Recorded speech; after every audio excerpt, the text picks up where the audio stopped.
Okay, let's stick with that old school mentality of just lower the carbs. And somebody coming into this, just applying that, they're obese, they're metabolically unhealthy, they're not really exercising, but they want to lose the weight, they want to get healthy. Are ketones, if protein isn't being prioritized, protective of lean mass tissue?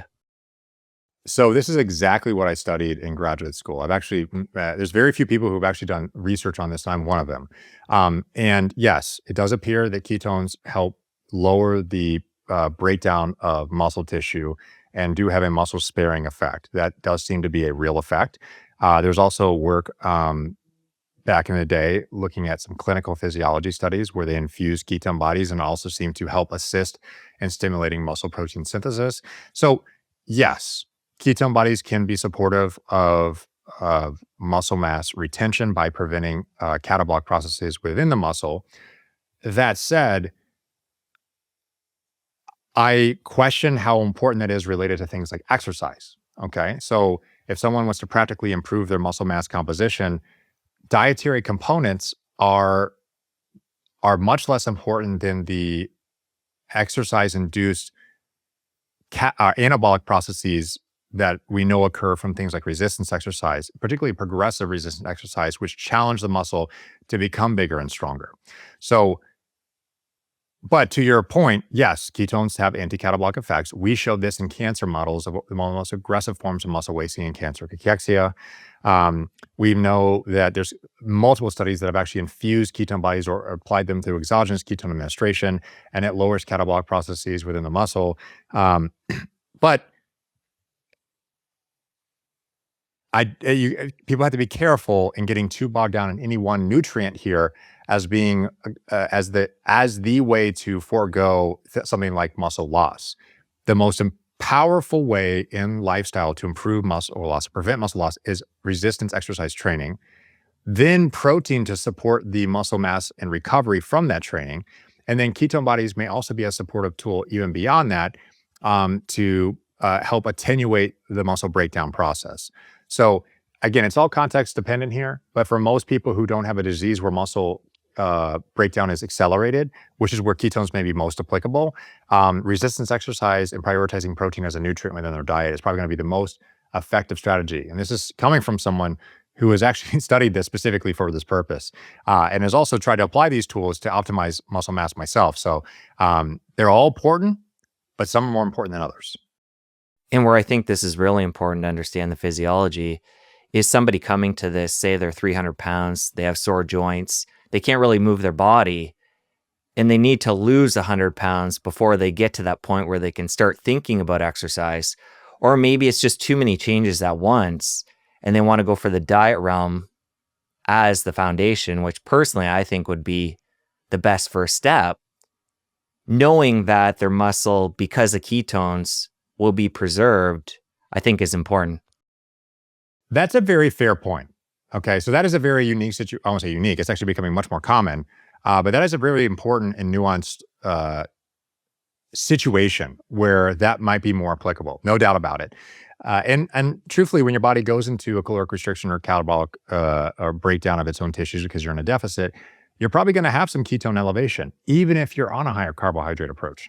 Okay, because your body is breaking down fat along with that process. But most people who are that heavy tend to hold more muscle mass to begin with. And so as a result, just losing weight in general, they're probably going to start with a surplus. And the second they can start engaging in any form of resistance exercise, even if it's doing push-ups from a wall, okay, maybe they're not doing push-ups from a floor anytime soon, but even if they're almost vertical and doing push-ups and they build up a tolerance over time to be able to handle more and more of that, that's going to be one step on the journey to being able to do a full push-up, to be able to then bench press weight, to be able to bench press even more and more weight.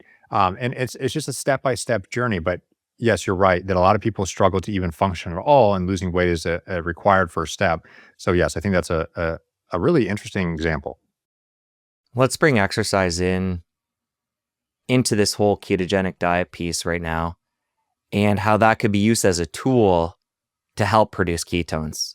Say somebody is able to move, whether it be going for walks, burning up glycogen in the muscles that way, doing resistance training. How can they use exercise to accentuate being in ketosis? Sure. So we've known that prolonged forms of exercise can actually increase ketone production, mainly because as you get to longer duration forms of exercise, your body tends to shift away from carbohydrates and more for fat as a fuel substrate. And anytime you're starting to burn more fat, you by default are increasing ketogenesis. They kind of go hand in hand. You typically don't see noticeable levels of them though until or fat breakdown becomes a meaningful portion of the body's total caloric needs. But yes, you start to see a shift towards ketone production with exercise, and one would expect that that would only amplify when someone is actually on a ketogenic diet and also exercising at the same time. But I want to throw an important nuance in here because a lot of people who are athletes with higher muscle mass who go on a ketogenic diet don't seem to have very high ketone levels. And they may misconceive what I'm saying and say, well, hold on, I am the example of what you're saying, and my ketone levels are not very high. Yeah, you know why? Because you tend to actually be more metabolically, those tissues, those muscles that you have are more metabolically demanding. You've also probably have the machinery within your body to be more efficient in utilizing those ketone bodies because you have been utilizing them previously.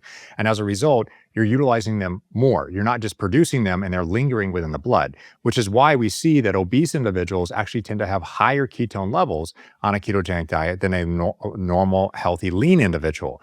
And we see even lower levels in athletes for many reasons, one of those being increased utilization. Okay, interesting. So what you're saying there is athletes can utilize that substrate, the ketone, better than somebody who is obese and coming into this. That's what the data appears to suggest, yeah. Since you made it to the end of this clip, I know you're going to love the full episode. Click here to watch. I'll see you over there.